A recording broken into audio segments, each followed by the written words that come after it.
A inflação está caindo, mas ainda resiste mesmo com esses juros estratosféricos. Qual que é, afinal, professor, a causa da inflação do Brasil? Seria o déficit público elevado?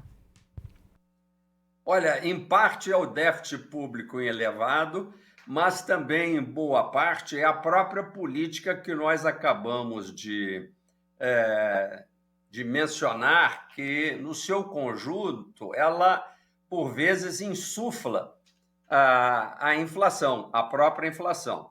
No momento, Sônia, é bom esclarecer para o público que a taxa de inflação aponta para baixo.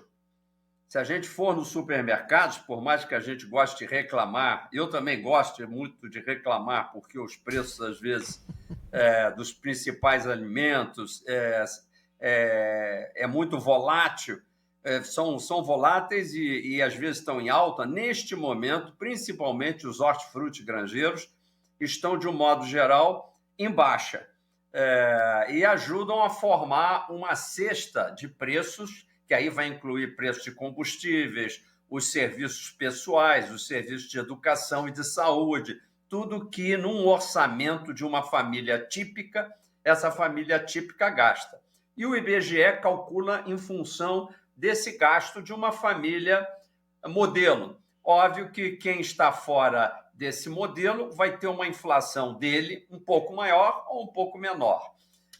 O IBGE não pode fazer a inflação dos 200 milhões de brasileiros. Cada um tem uma inflação diferente para a sua própria cesta de consumo.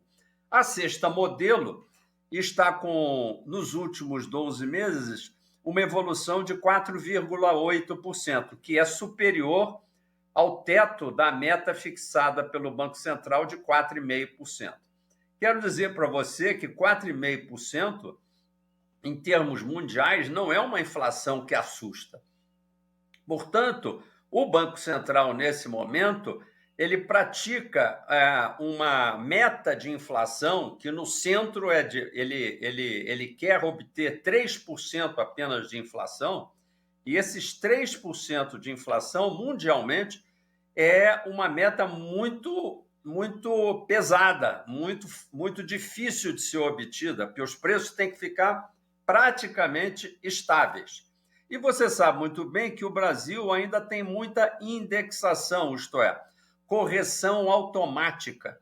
Eu ontem estava, por exemplo, revendo um contrato para o meu condomínio e uma das cláusulas ali dizia que a remuneração do síndico vai ser reajustada anualmente pelo IGP. E ainda citava o velho índice geral de preços da Fundação Getúlio Vargas, que é, de mais a mais, um índice inadequado, porque é um índice muito afetado pela evolução do dólar. Então, você veja o quanto que o brasileiro, nos seus contratos, na sua cabeça, ele pensa em reajustes anuais.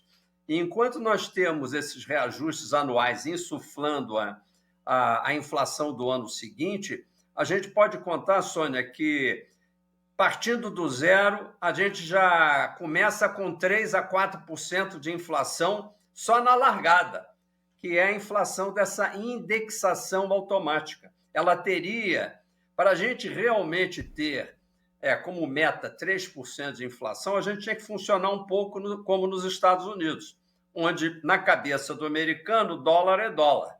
Se você ganha $1.000 por mês, você não pensa em ganhar $1.050 com correção no ano seguinte. Você pensa que você fez um contrato com seu empregador de $1.000 por mês. Lá na frente, daqui a 2 anos, 3 anos, você pode receber até um aumento de salário em dólar, ou ser despedido, se o empregador não gosta do seu trabalho. Mas você não fica pensando que você vai ser reajustado de acordo com o índice da inflação americana.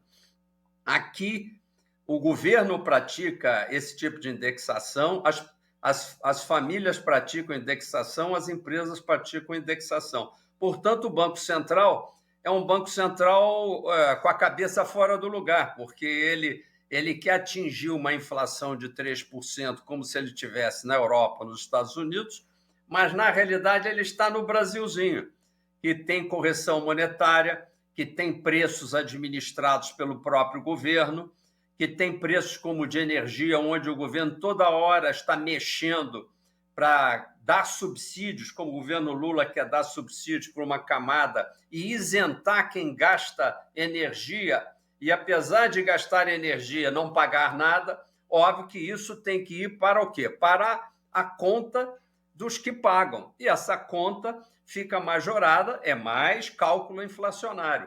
Portanto, nós temos vários desequilíbrios que tornam muito difícil a meta de atingir 4,5% no máximo de inflação anual. Agora, você imagina, então, um Banco Central que, para ficar forçando a taxa de inflação no meio desse gasto público, que também insufla a inflação, a gente paga R$ 1 trilhão por ano por essa brincadeira de tentar atingir uma meta de inflação.